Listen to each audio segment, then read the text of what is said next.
इंदिरा गांधी के ऐसे 12 पाप जिसे देखकर आपका नेहरू गांधी खानदान से विश्वास उठ जाएगा।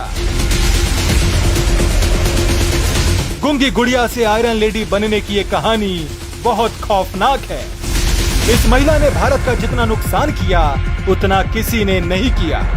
आज आपके सामने हम एक एक कर इंदिरा गांधी के गुनाहों से पर्दा हटाने जा रहे हैं।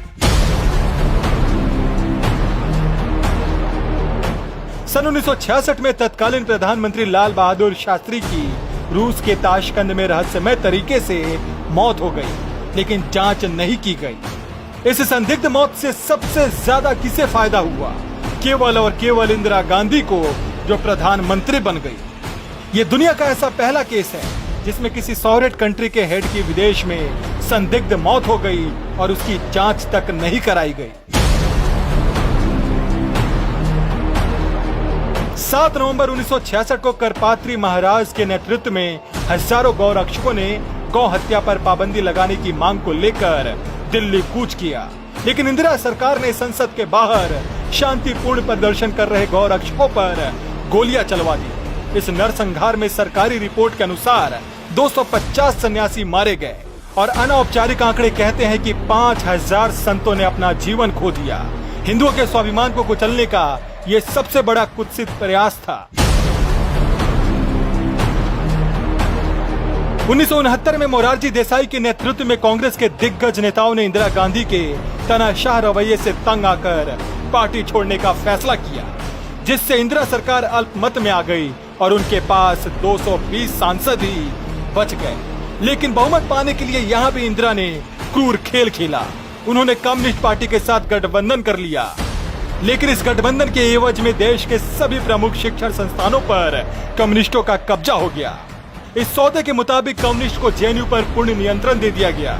कम्युनिस्ट के साथ गठबंधन के बाद इंदिरा ने वाम नीतियों को अपना लिया। बीमा, कोयला और तेल उद्योग का राष्ट्रीयकरण किया। सभी सरकारी नौकरियों पर कम्युनिस्टों का अधिकार हो गया। इंदिरा के इस फैसले ने देश को सबसे ज्यादा नुकसान पहुंचाया। 1974 में इंदिरा गांधी ने बिरला और टाटा जैसे टॉप बिजनेस ग्रुप के साथ संबंध तनावपूर्ण बना दिया। वो इसी साल the foreign exchange regulatory act लेकर आई, जिसकी वजह से विदेशी शेयर 40% से अधिक नहीं हो सकता था। इस बिल के कारण कई मल्टीनेशनल कंपनियां जैसे शेल, IBM, कोका कोला ने बाहर निकलने का फैसला किया। कम्युनिस्ट के साथ गठबंधन होने के बाद बंगाल में नक्सल गतिविधियों में इजाफा होने लगा। इंदिरा गांधी ने उग्रवाद को उचित ठहराते हुए कहा कि ये युवा बुद्धिजीवी हैं, जो नौकरियों की कमी के कारण हिंसक हो रहे हैं। ये ठीक वैसा ही है जैसा आज राहुल गांधी कन्हैया के साथ और प्रियंका गांधी रावण के साथ कर रहे हैं। कम्युनिस्ट ने 70 के दशक में अमेरिका के ब्लैक पैंथर आंदोलन के आधार पर दलित पैंथर आंदोलन शुरू किया। उन्होंने दलितों को हिंदुओं के खिलाफ कट्टरपंथी बनाने का काम किया। businessworld.in में छपे एक लेख में बताया गया है कि कैसे इंदिरा गांधी की आर्थिक नीतियों ने भारत को भारी नुकसान पहुंचाया। इंदिरा ने राष्ट्र भर में अपनी छवि निर्माण के लिए लेफ्ट इकोसिस्टम पर भरोसा किया। 1969 से 1976 तक उनका कार्यकाल भारत की अर्थव्यवस्था के लिए सबसे खराब था। 1971 से गरीबी बढ़ती चली गई। 1971 में इंदिरा गांधी ने प्रिवी पर्स को समाप्त कर दिया। ये शाही परिवारों के साथ एक समझौता था, जिन्होंने भारत में अपनी रियासतों का विलय कर दिया था। हमने उनकी जमीनों का अधिग्रहण तो किया, लेकिन बदले में उन्हें कुछ नहीं दिया। जबकि 1976 में मुस्लिम तुष्टीकरण की राजनीति करते हुए इंदिरा गांधी ने सभी अधिकृत जमीन वक्फ बोर्ड को वापस लौटाने का फैसला किया। 1971 के युद्ध में जीत के लिए इंदिरा गांधी को आयरन लेडी कहा जाता है, लेकिन वास्तव में इस जीत के असली नायक भारतीय सेना के तत्कालीन अध्यक्ष सैम मानेकशॉ थे, जिन्होंने अप्रैल 1971 में युद्ध से इनकार करते हुए कहा था कि सेना को तैयार होने के लिए समय की आवश्यकता है, और दिसंबर 1971 में उन्होंने जीत का वादा किया था। जनरल सैम ने अपना काम करते हुए 90,000 पाक सैनिकों को पकड़ा और पाकिस्तान को करारी शिकस्त दी। अब गेंद इंदिरा के पाले में थी।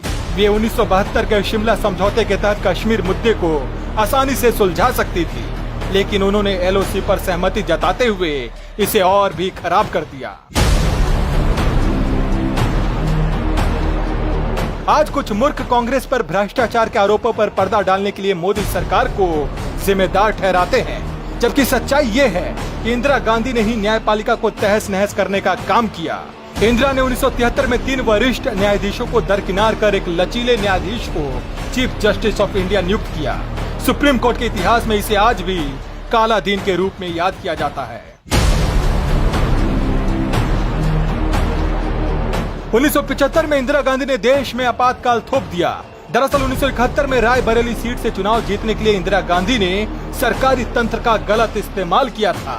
यहां से चुनाव हारने वाले राज नारायण की याचिका पर इलाहाबाद हाई कोर्ट ने इंदिरा को दोषी माना। इसे देखते हुए इंदिरा गांधी ने न केवल न्यायपालिका को ध्वस्त करने की साजिश रची, बल्कि पूरे देश पर आपातकाल थोप दिया।